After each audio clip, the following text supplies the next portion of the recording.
Hello everyone. Welcome to the Geo Ecologist GS. मैं हूं doctor Krishnanand और आप सबका बहुत बहुत स्वागत है हमारे इस हिस्ट्री सीरीज में, जिसमें हम अभी लिटरेरी सोर्सेज को एक्सप्लोर कर रहे हैं। और अभी तक हमने इससे पहले के जो वीडियोस बनाई उसमें हमने लिटरेरी सोर्सेज की बातें ऑलरेडी की है कुछ पार्ट्स में, तो आप उसको देख सकते हैं हमारे प्लेलिस्ट सेक्शन में।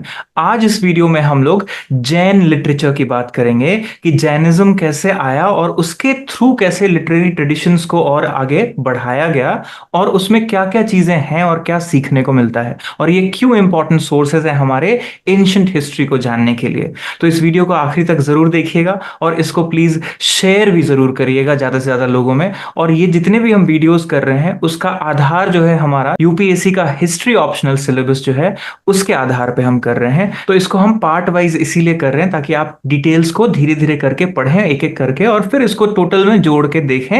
ये इंपॉर्टेंट है। तो आइए सीखते हैं जैन लिटरेचर के बारे में। और अगर आप नए हैं हमारे चैनल पे तो इसको सब्सक्राइब जरूर करिएगा। हमें सपोर्ट करने के लिए चैनल ज्वाइन भी कर सकते हैं, और वीडियोस को लाइक जरूर करिए, अपने कमेंट्स जरूर छोड़िए, और जैसा कि मैंने कहा शेयर जरूर कीजिएगा। आइए सीखते हैं।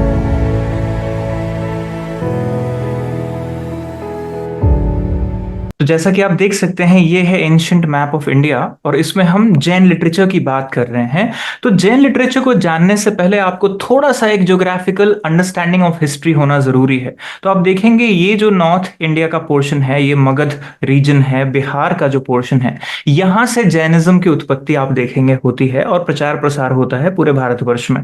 तो यहां पे आप देखिए तीन कलर्स यूज किए गए हैं। तो इसमें जो येलो कलर है वो बता रहा है कि 4th century before common era, इसमें श्वेतांबर जैन जो सेक्ट है, जो लोग सफेद कपड़े पहनते हैं, वो लोग मूव करते हैं यहां से टुवर्ड्स साउथ और टुवर्ड्स वेस्ट, जो आप राजस्थान और गुजरात वाले रीजन में देखते हैं, राइट, और सेंट्रल इंडिया के कुछ पोर्शन में।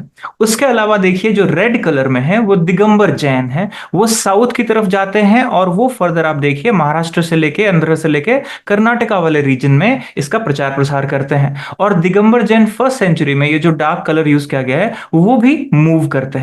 यानी मेजरली ये आप देखेंगे कि इंडिया के अंदर ही इसका आपको प्रचार प्रसार मिलता है। तो जैन लिटरेचर आपको क्या बताएगा? आपको इतिहास के बारे में अगर जानना है तो यहां लिटरेचर से क्या चीजें मिलेंगी? उस समय के सोशल, पॉलिटिकल, इकोनॉमिक और जितने भी स्पिरिचुअल और जो भी कॉन्सेप्ट थे समाज के, वो आपको इस पैन इंडिया के मिलेंगे, खास करके central India, waste India, south India तक के, नॉर्थ से लेके। तो वहां पे ये चीजें इंपॉर्टेंट हो जाती है। अब इसको थोड़ा और समझें कि ऐसा मूवमेंट क्यों हुआ। तो ये सिर्फ दो कारणों से होता है। एक होता है पैट्रॉन, जिसको हम कहते हैं, या आप मॉडर्न वर्ड्स में इसको कहते हैं स्पॉन्सर। तो जैसे पुराने राजा रजवाड़े हुए, जब ये स्पॉन्सर कर रहे थे, इसके प्रचार प्रसार को सपोर्ट कर रहे थे जैन ट्रेडिशन को, तो जहां जहां उनको सपोर्ट मिला वो वहां वहां गए। एक तो ये कारण, और दूसरा एक कारण है जो फेमीन है। 12 साल लगातार फेमीन हुआ 4th सेंचुरी में। तो यहां पे आप देखेंगे स्प्लिट हो गए, लोग मूव किए अलग अलग डायरेक्शन में, और ये स्प्लिट आपको दिखेगा, सेक्टेरियनिज्म डेवलप हो गया जैनिज्म के अंदर। तो इसको समझिए। और आज की दुनिया में अगर आप ग्लोबल वर्ल्ड को देखेंगे या फिर इंडिया को देखेंगे, राइट, इसको मैं मैप ऑफ इंडिया को थोड़ा करेक्ट कर सकते हैं ये, क्योंकि ये हमारा इंडियन सोर्स नहीं है। तो इसमें आप देखेंगे कि ये अब नॉर्थ इंडिया में नहीं, आपको ज्यादातर वेस्ट में और थोड़ा साउथ में देखने को मिलता है। और वर्ल्ड में आप देखिए 1,20,000 जैन्स जो हैं वो यूएस में रहते हैं। 80 जैन टेम्पल्स हैं यूएस और कनाडा में। तो वर्ल्ड में भी लोग इसको लेके गए, लेकिन ये अब रिलीजियस प्रीचिंग के लिए नहीं हुआ, क्योंकि देखेंगे यहां एक शब्द यूज किया गया है, इवेंजेलिकल एस्पेक्ट। अब ये इवेंजेलिकल एस्पेक्ट क्या है? जो लोग धर्म परिवर्तन की बात करते हैं, लोगों को प्रेरित करते हैं कि आप हमारा धर्म अपनाइए, तो जैनिज्म में आपको ये नहीं दिखने को ज्यादा मिलता है। वो आपको ये नहीं कहेंगे कि आप जैनिज्म अपनाइए, राइट। तो इसीलिए इनका जो है ज्यादा आप प्रचार प्रसार नहीं होते हुए देखेंगे। तो बहुत माइनॉरिटी कम्युनिटी में आते हैं, लेकिन बड़े एजुकेटेड कम्युनिटी कम्युनिटी में आते हैं, वेल ऑफ कम्युनिटी में आते हैं जैन्स, अगर देखेंगे आप तो थोड़ा सेक्ट्स को समझिए कि कैसे डिवीजन है जैन के अंदर। तो दिगंबर्स और श्वेतांबर्स, ये तो दो सेक्ट हो गए। तो वो मॉन्क जो कपड़े नहीं पहनते, नो क्लोथ्स, और एक है white clothes, right, Shwetambar Digambar. अब दिगंबर में मूर्ति पूजक भी हैं, नॉन मूर्ति पूजक भी हैं, ये दोनों चीज है इसमें। तो इसमें मूर्ति पूजक जो है उसमें 20 पंथी हैं, भद्रक ट्रेडिशन के हैं, ऑर्थोडॉक्स मूर्ति पूजक हैं, 13 पंथी हैं, बनारसी दास हैं, अहिंसक हैं, राइट, ये सब हो गए मूर्ति पूजक के, दिगंबर ट्रेडिशन के। नॉन मूर्ति पूजक में तरन तारण स्वामी और तारण पंथी आते हैं। अगर आपने एक ग्रेट फिलोसोफर ओशो का या रजनीश का नाम सुना हो तो वो इसी ट्रेडिशन से आते थे, बाद में खैर उन्होंने अपना एक अलग कम्यून बना लिया। और श्वेतांबर ट्रेडिशन में अगर आप देखेंगे तो इसमें भी मूर्ति पूजक नॉन मूर्ति पूजक है। तो इसमें ऑर्थोडॉक्स मूर्ति पूजक हैं, और इसके अलावा आप देखेंगे लोकशाही है, तेरापंथी है, आचार्य भिक्खु है, ये सब बाद में डेवलप होते हैं।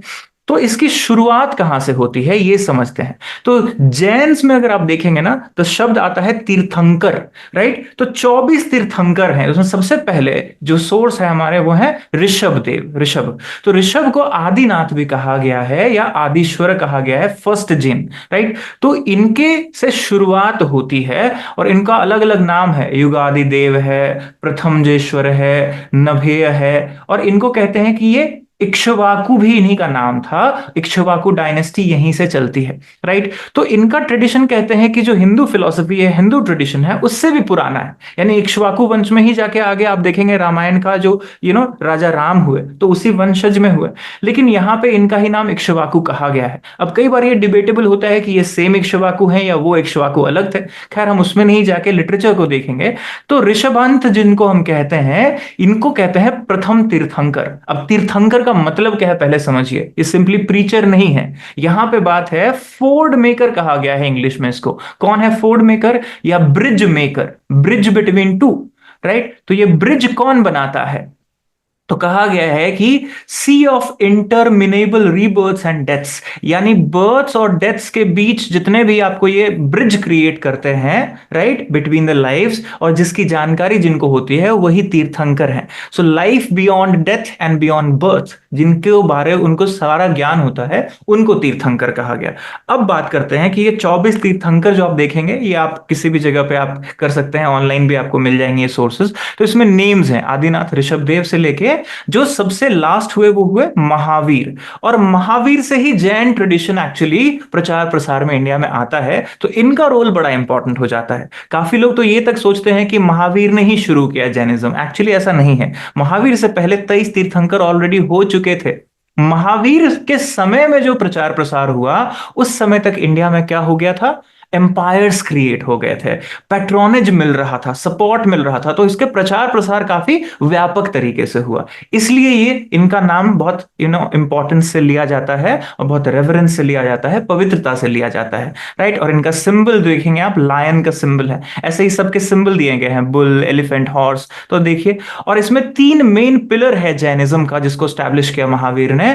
अहिंसा, जिसको नॉन वायलेंस कहते हैं, अनेकांतवाद यानी नॉन एब्सोल्यूटिज्म, कोई भी चीज एब्सोल्यूट नहीं है, और ये है तीसरा अपरिग्रह, जिसको हम एस्थेटिज्म कहते हैं, यानी आप मटेरियल चीजों में अपना इन्वेस्ट नहीं करिए, चीजें मटेरियल चीजें खत्म हो जाएंगी, राइट। तो ये अपरिग्रह है, मतलब त्याग का जो स्वरूप है, इन चीजों को, इमटेरियल चीजों की बात करते हैं। तो यहां पे आता है जैन कॉस्मोलॉजी। अब जैन कॉस्मोलॉजी को समझने से क्या मिलेगा कि ये मैटर, माइंड, आत्मा, परमात्मा, ये जो फिलॉसफी है जैन फिलॉसफी, वो इसी से रिलेटेड है कि वो कैसे देखते हैं दुनिया को। तो according to Jain, universe is made up of 6 simple eternal substances. 6 चीजों से दुनिया बनी है, पूरा संसार बना है, राइट। तो इसमें एक है द्रव्य, जिसको आप मैटर कहते हैं, राइट। वो ब्रॉडली जीव है और उसमें, और अजीव है। तो जीव और अजीव मिलके जो है वो द्रव्य बनता है। तो द्रव्य में 6 चीजें क्या क्या है देखिए, जीव तो है सोल, राइट। और अजीव जो है, या जिसको आप निर्जीव कहते हैं, नॉन सोल, वो क्या क्या चीजें हैं, तो मैटर है, जिसको पुद्गल कहा गया है। फिर है मीडियम ऑफ मोशन, जिसको धर्म कहा गया है। अब देखिए, धर्म जिसको हम समझते हैं यहाँ पे, ये अलग चीज है यहाँ, राइट। ये मीडियम ऑफ मोशन है, मीडियम ऑफ रेस्ट है अधर्म, और स्पेस को अक्ष कहा गया है और टाइम को काल कहा गया है, राइट। तो इन सब चीजों से पूरी दुनिया बनी है। तो ये हो गया कॉस्मोलॉजी, राइट। तो ये चीज को जानना बहुत जरूरी है कि किस तरह से हमारा कॉन्सेप्ट है, राइट। अब बात करते हैं सिंबोलिज्म की थोड़ी। तो जैन कॉस्मोलॉजी का सिंबोलिज्म किस तरह से, आप समझिए कि अलग अलग लोक का जिक्र है।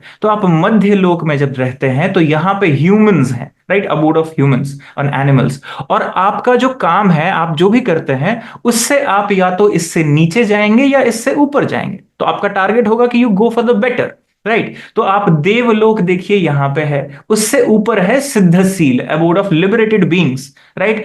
और इसमें आप देखिए लोक का स्पेस जो है वो यहां पे है। तो इसमें बात होती है कि हम मिडिल में हैं, अगर हम अच्छे कर्म करेंगे तो ऑब्वियसली इससे ऊपर, और बुरे कर्म करेंगे तो इससे नीचे जाएंगे, अलोक में जाएंगे, नरक में जाएंगे। तो ये जो कॉन्सेप्ट है इस तरह से है। इसका आइकोनोग्राफी अगर आप समझेंगे तो ये इस तरह से किया जाता है, ये बड़ा इंपॉर्टेंट सिंबल है। आप देख सकते हैं हाथ को अगर आप ऐसे करते हैं उस तरह से कुछ बना है। तो इसमें आउटलाइन क्या है, ये जो लाइन आप देख रहे हैं ये यूनिवर्स है। और रेज्ड हैंड जो है वो अहिंसा का प्रतीक है, ये जो हैंड है ये अहिंसा का प्रतीक है, नॉन वायलेंस का प्रतीक है। और कहते हैं कि सोचिए पहले, राइट, कोई भी चीज करने से पहले सोचिए। तो ये माइंडफुलनेस की बात जिसको आप कहते हैं, तो इसको मैं लिख दूं यहां, माइंडफुलनेस। आपका थॉट प्रोसेस प्रॉपर होना चाहिए। फिर फोर आर्म्स जो आपको देखने को मिलता है वो है heavenly beings, human beings, animal beings, hellish being. ये क्या क्या है, ये जो फोर आर्म्स हैं, ये जो चार आर्म्स हैं, स्वास्तिक सिंबल जिसकी आप बात करते हैं। और ये जो तीन डॉट आपको ऊपर देखते हैं वो क्या क्या है, right faith, right knowledge, right conduct. तो ये तीन डॉट उसको रिप्रेजेंट करते हैं। और सबसे ऊपर जो आपने देखा, सबसे ऊपर जो है वो है मोक्ष, राइट। इसमें कर्व्ड आर्क और डॉट से रिप्रेजेंट किया गया है। तो पिछले में जो आपने ये देखा सिद्धशील आपका जो है, तो जितने भी तीर्थंकर हैं जैन के वो सब सिद्धशील हैं, राइट। और यहीं पे आपको पहुंचना है अपने कर्मों के द्वारा और चीजों के द्वारा। तो ये चीजें प्रीच की जाती हैं। तो लॉर्ड महावीर का जो प्रीचिंग है वो सब ओरल ट्रेडिशन से आती है, राइट। वो सिर्फ मौखिक कहते थे, और उनके जो अनुयायी हुए, उनके जो डिसाइपल्स हुए, उनके जो स्टूडेंट्स हुए, वो उसको सुनते थे, याद रखते थे, और उसको हम कहते हैं गंधार्स। तो गंधार्स जो थे उन्होंने क्या किया, वो सुना, तो श्रुत हुआ, वो सुना हुआ ट्रेडिशन। तो सुनने के थ्रू वो उन्होंने कैवल्य को प्राप्त किया, राइट। तो श्रुत केवली कहते हैं इनको। और बाद में इसी को स्क्रिप्चर्स में लिखा गया, और जब स्क्रिप्चर बना तो हम क्या कहते हैं, जैन अगम या अगम सूत्र कहते हैं इसी को, राइट। तो ये किसने कंपाइल किया, महावीर ने खुद ने नहीं। महावीर और उससे पहले के तीर्थंकरों की जितनी भी प्रीचिंग्स थी, जितनी भी टीचिंग्स थी, उन सबको गणधार्स ने कंपाइल किया, जो कि चीफ डिसाइपल थे लॉर्ड महावीर के। अब बात करते हैं इसमें कि इसको ब्रॉडली दो पार्ट में डिवाइड किया जाता है।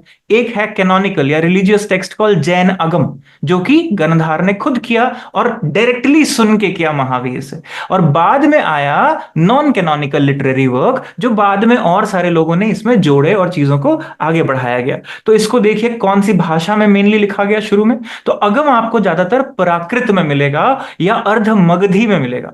लेकिन बाद में जब आप देखिए 4th सेंचुरी के ऑनवर्ड जब जैन ट्रेडिशन फैला इंडिया में, तो अलग अलग लैंग्वेजेस में भी, जैसे संगम पीरियड में आपको तमिल में मिलेंगे स्क्रिप्चर्स, संस्कृत, शौरसेनी, गुजराती, मराठी। अब ये डिपेंड करता था कि पैटर्न कौन है, कौन इस चीज को बढ़ावा दे रहा है, कौन सपोर्ट कर रहा है। तो जहां जहां ये लोग गए वहां के पैटर्न्स के हिसाब से इस चीज को स्क्रिप्ट में उस भाषा में लिखी गई। अब बात करते हैं इसका इवोल्यूशन पे।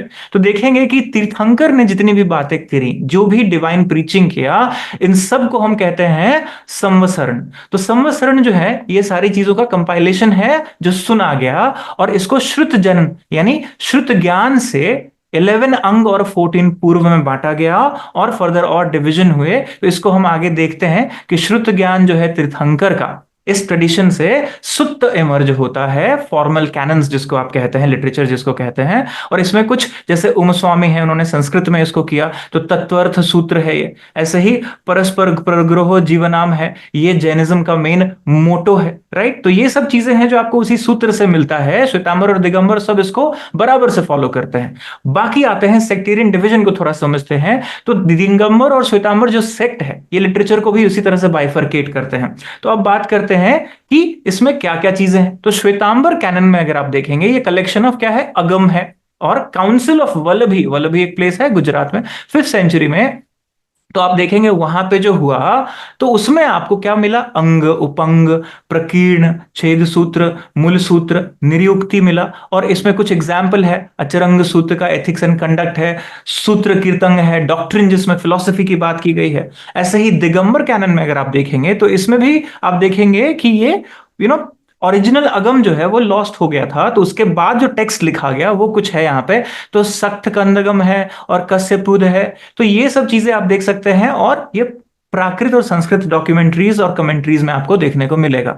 अब कमेंटेरियल लिटरेचर कहते हैं जो कमेंट्री लिखी गई, राइट, जैसे भाष्य आप कहते हैं, सूत्र आप कहते हैं, तो वो चीज आपको देखने को स्क्रिप्चर्स में यहां मिलेगा। आचार्य उमस्वती का नाम आता है तत्वर्थ सूत्र लिखने के लिए, आचार्य हरिभद्र का नाम आता है, आचार्य वीरसेन का नाम आता है। तो ये सब आप देखेंगे कि संस्कृत में और महाराष्ट्री प्राकृत में भी लिखा गया है, महाराष्ट्र में इसका प्रचार हुआ।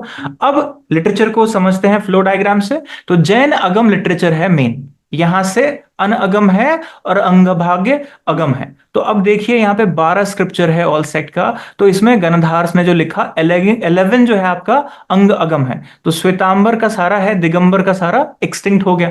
फिर 12 अंग अगम में दृष्टिवाद है और 14 पूर्वा है, ये सारे एक्सटिंक्ट हो गया। तो इसमें 5 परिक्रमा है, सूत्र है, प्रथम नियोग है, 14 पूर्व गाथा है और 5 चुलिका है। अब इसके अंदर आ जाइए, आप देखिए यहाँ पे दिगंबर अंग भाष्य, इसके अंदर सारा जो है आपको ऑल एक्सटिंक्ट हो चुका है। श्वेतांबर अंग भाग्यगम में आप देखिए कितने सारे स्क्रिप्चर्स हैं। तो इसमें उपंग है, छेद सूत्र है, मूल सूत्र है, चुलिका है, प्रकीर्णा है, ये सारे नंबर्स में यहाँ दिए गए हैं। और ये एक एग्जाम्पल आपको दिखेगा श्रुत ज्ञान का, जो knowledge of which is heard, ये आपको यहाँ पे देखने को मिलता है इस तरीके से। तो इसमें आप देखिए पोस्ट कैनोनिकल फेज में, सेक्युलर लिटरेचर फेज में क्या क्या क्रिएट हुआ। तो कुछ फिलोसॉफिकल टेक्स्ट आए आचार्य उमास्वाती का, तो ये आपको देखने को मिलता है। और नैरेटिव्स हैं कुछ, तो आप देखिए कल्प सूत्र है, त्रिशक्ति शालक पुरुष चरित्र है, तीर्थंकर्स का जो ज्ञान है वो आगे बढ़ाया गया और इनके डॉक्यूमेंट किया गया बायोग्राफी को, इनके लाइफ को। और कुछ रीजनल एंड मॉडर्न लिटरेचर आपको देखने को मिलता है रीजनल लैंग्वेजेस में। तो मराठी में आपको देखने को मिलेगा संत एकनाथ हैं, बाहुबली महाराज हैं। फिर तमिल में आपको दिखेगा सीवक चिंतामणि, इनका जैन पोएट हुए, थेवर हुए, इनका नाम आता है। और कन्नड़ लिटरेचर में आप देखेंगे तो आपको पंपा, राणा, ये नेम्स आपको मिलेगा। गुजराती और हिंदी में फिर आपको बहुत सारे चीजें मिलती हैं लिटरेचर में। तो कुछ चीजें यहाँ पे एक लिस्ट है जिससे आपको समझ आएगा। तो वो लिस्ट ये आप ध्यान रखिए कि इंग्लिश में क्या है और प्राकृत नेम क्या है। तो मेटाफिजिक्स जिसको हम कहते हैं वो है तत्व ज्ञान। उसके बाद आप देखिए स्पिरिचुअल फिलॉसफी आध्यात्म, मेडिटेशन इज योग ध्यान, कर्म इज कर्म ओनली, और लॉजिक को दर्शन कहा गया, न्याय कहा गया, प्रमाण कहा गया, कंडक्ट जो है वो चरण योग है। उसके बाद मोरालिटी है, वो नीति है, उपदेश है। एस्ट्रोनॉमी लोक स्वरूप है, कॉस्मोलॉजी की हमने बात की, उसी से निकल के आता है। स्टोरी बायोग्राफी जो है वो पुराण, कथा, रूपक, व्यंग। उसके अलावा रिचुअल्स और सूत्र जो है वो स्तोत्र, मंत्र, पूजा के रूप में है, आपको मिलेगा। फिगर ऑफ स्पीच को अलंकार कहते हैं, डिक्शनरी को ही कोश या लोकजन कहते हैं। फिर यहाँ ग्रामर अब देखेंगे तो व्याकरण है, मैथमेटिक्स इज गणित, ज्योतिष एस्ट्रोलॉजी है, फिजिक्स जो है वो पदार्थ विज्ञान है, और पॉलिटिक्स जो है वो राजनीति है। तो ये सब कॉमन टर्मिनोलॉजीज आपको जैन लिटरेचर में देखने को मिलता है।